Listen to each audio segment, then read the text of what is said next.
Oke, kawan-kawan semuanya, Assalamualaikum warahmatullahi wabarakatuh. Seperti biasa, gue balik lagi di channel YouTube ini ya. Oke, untuk kesempatan kali ini gue ingin sedikit masih melanjutkan pembahasan terkait dengan dugaan ya, kasus dugaan ijazah Spanya Mukidi yang sebenarnya sudah semakin terang benderang, sebenarnya semakin clear gitu ya, semakin jelas ya sebenarnya terkait dengan keaspalan ijazahnya Mukidi sendiri. Cuman kalau kita perhatikan memang ini permasalahannya adalah di aparat penegak hukum ya. Jadi aparat penegak hukum ini masih melindungi Mukidi terkait dengan kasus ijazah aspalnya. Terutama kalau kita lihat memang pintu masuknya dari Wercok ya. Karena Wercok saat ini kan masih dipimpin oleh orang titipannya Mukidi ya. Jadi kalau misalkan Kapolri saat ini masih dipimpin oleh orang titipannya Mukidi, ya nggak mungkin Mukidi itu bisa diadili lewat kasus ijazah aspalnya gitu kan di kepolisian. Nah ini gue baca berita di media Tempo ya. Ini benar-benar ada keterkaitan. Kenapa Kapolri saat ini itu Listio Sigit itu masih dipakai oleh Pak Prabowo? Gue baca berita di editorial media Tempo ya. Itu dijelaskan bahwa Mukidi itu meminta kepada Pak Prabowo ya supaya Kapolri saat ini Listio Sigit itu jangan diganti dulu ya. Kalau bisa nunggu 1 atau 2 tahun lah gitu ya baru diganti. Nah, ketika kita melihat permintaan dari Mukidi ini meminta Pak Prabowo supaya tidak mencopot Listio Sigit dulu dari jabatan Kapolri, ini aja sebenarnya udah menjadi indikasi bahwa Mukidi itu sebenarnya punya kekhawatiran kalau kasus ijazah aspalnya dia itu bisa terbongkar di kepolisian. Kalau misalkan Kapolrinya itu bukan Listio Sigit gitu loh. Makanya Mukidi ini meminta kepada Pak Prabowo secara eksplisit, kalau gue baca di media Tempo ya, karena media Tempo kan istilahnya bisa kita percaya lah editorialnya gitu ya, informasinya. Jadi di media Tempo itu gue baca di editorialnya itu, Mukidi itu meminta secara eksplisit kepada Pak Prabowo supaya Pak Prabowo jangan mengganti Kapolri saat ini dulu ya. Biarkan dulu Listio Sigit itu menjabat sebagai Kapolri untuk beberapa tahun lah. Nah mungkin ini kan ada kepentingan juga dari Mukidi untuk mengamankan kasus ijazah aspalnya dia di kepolisian. Karena kalau misalkan kita ngelihat konstruksi hukumnya memang ya namanya kasus ijazah aspalnya Mukidi kan adalah tindak pidana umum ya. Jadi tindak pidana umum pasti kan larinya ke kepolisian dulu pintu masuknya. Dari kepolisian baru naik ke kejaksaan, dari kejaksaan baru ke pengadilan gitu kan. Nah kalau pintu masuknya ini masih bisa diamankan oleh Mukidi lewat Kapolri saat ini Listio Sigit, ya nggak mungkin Mukidi itu bisa diadili sampai ke pengadilan terkait dengan kasus ijazah aspalnya dia.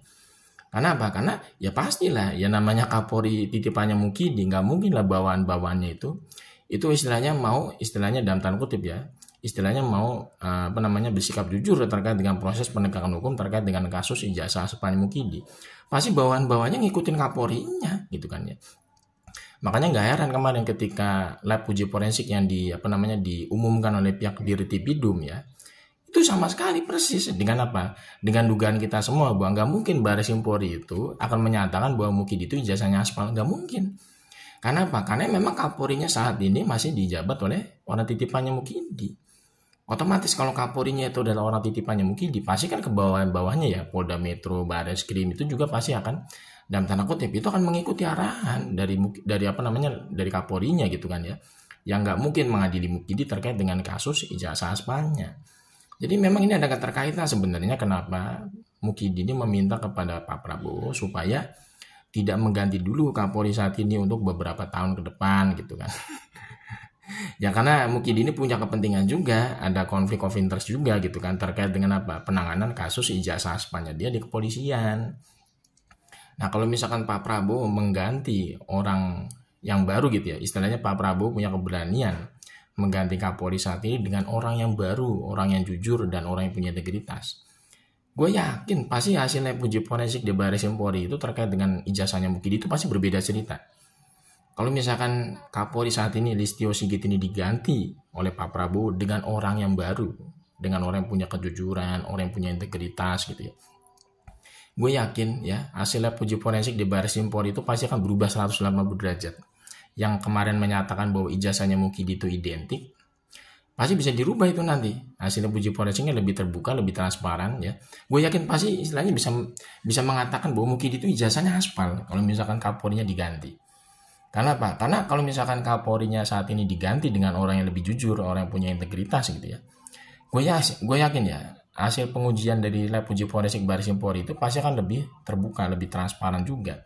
Terkait dengan apa? Mana ijazah aslinya Mukidi secara fisik pasti ditunjukkan pada hasil konferensi pers.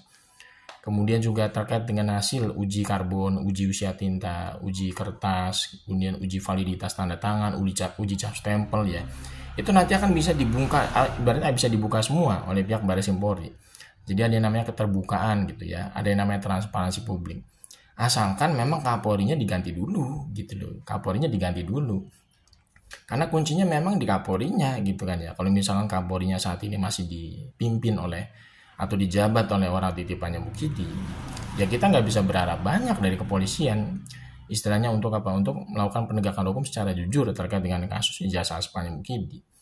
Makanya ini kuncinya sebenarnya memang Pak Prabowo ini jangan sampai menuruti kemauan dari Mukidi terus. Gitu loh. Pak Prabowo itu harus punya istilahnya keputusan itu ngambil sendiri sepihak. Jadi jangan sampai Pak Prabowo ini ya istilahnya tuh mau-maunya disuruh-suruh sama Mukidi terus dalam beberapa hal. Ya, Mukidi itu meminta Pak Prabowo supaya jangan mengganti Listio Sigit dulu untuk beberapa tahun. Itu sebenarnya kan nggak boleh ya istilahnya dituruti gitu kan. Karena Pak Prabowo itu kan adalah presiden terpilih. Jadi beliau itu berhak memutuskan apapun termasuk mengganti Kapolrinya, ya kan? Tapi kalau misalkan istilahnya Pak Prabowo masih mengikuti kemauan Mukidi, salah satunya adalah tidak mengganti Kapolri terlebih dahulu saat ini, jadi tentu sangat disayangkan gitu ya. Sangat disayangkan.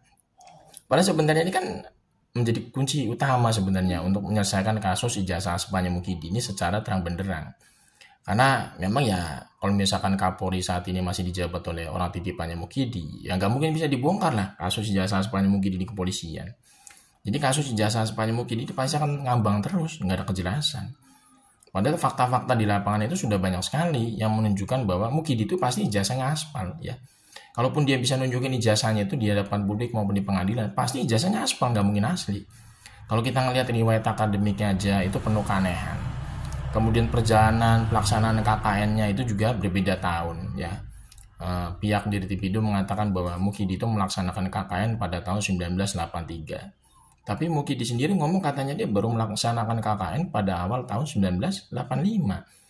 Ya kan itu aja dari dua pernyataan itu aja berbeda udah menimbulkan sesuatu yang masalah gitu kan kalau dalam proses penegakan hukum. Ada dua informasi yang berbeda itu dari istilahnya satu kubu ya antara Worcok dan Mukidi ini pasti kan ada sesuatu yang salah. Pasti ada sesuatu yang salah, nggak mungkin ini bener gitu. Yang satu ngomong 1983, yang satunya lagi ngomong awal tahun 1985. Belum lagi terkait dengan Kasmujo, keterangan dari Kasmujo. Kasmujo sendiri mengatakan bahwa Mukidi itu bukan Kasmujo sendiri mengatakan bahwa waktu bertemu dengan Bang Rismon ya secara live streaming itu ya. Pak Kasmujo mengatakan bahwa beliau itu bukan dosen pembimbing skripsinya Mukidi. Dan Pak Kasmujo juga mengatakan bahwa beliau itu bukan dosen pembimbing akademiknya Mukidi gitu loh. Dari keterangan Pak Kasmujo aja yang membantah ucapan Mukidi itu udah bisa menjadi bukti petunjuk gitu loh, bahwa Mukidi itu nggak mungkin gitu loh. Istilahnya tuh dalam tanda kutip lulusan dari UGM. Pak Kasmujo sendiri itu bukan dosen pembimbing akademiknya Mukidi. Beliau sendiri ngomong loh, ya ketika live streaming bertemu dengan Bang Rismon. Ketika live streaming itu kan apa adanya, nggak dibuat-buat, nggak dikarang-karang gitu ya. Ketika Bang Rismon itu bertemu dengan Pak Kasmujo secara live streaming, videonya masih ada itu. Itu jelas bahwa Pak Kasmujo itu mengatakan bahwa beliau itu bukan dosen pembimbing skripsinya Mukidi dan beliau juga bukan dosen pembimbing akademiknya Mukidi gitu loh. Jadi Mukidi ini sudah melakukan pengibulan publik berkali-kali gitu kan ya. Jangan sampai sebenarnya fakta-fakta di lapangan yang sudah sejelas ini masih dibiarkan ya. Tidak menjadi bukti petunjuk di kepolisian sebenarnya untuk membongkar keaspalan ijazahnya Mukidi yang sudah terang benderang sebenarnya. Makanya ini perlu yang namanya keberanian ya. Keberanian dari apa? Keberanian dari Pak Prabowo untuk mengganti Kapolri saat ini yang sudah terlalu lama ya. Jadi istilahnya dipimpin oleh orang titipannya Mukidi. Jadi kalau misalkan Pak Prabowo ini berani gitu ya mengganti Kapolri saat ini, gue yakin lah insya Allah kasus ijazah aslinya Mukidi ini selesai ya. Paling dalam jangka waktu 1 bulan juga udah bisa pelimpahan ke kejaksaan dan pengadilan kok. Cepat ini kasusnya sebenarnya karena terkait dengan dokumen aspal itu kan sebenarnya gampang sekali penyidikannya gampang sekali. Cuman karena ini istilahnya Kapolri saat ini masih dijabat oleh orang titipannya Mukidi, ya pasti sulit lah istilahnya Mukidi ini bisa diadili sampai ke pengadilan. Karena pasti kan dari pihak kepolisian yang sendiri pasti akan melindungi Mukidi ini gitu kan dengan segala cara gitu.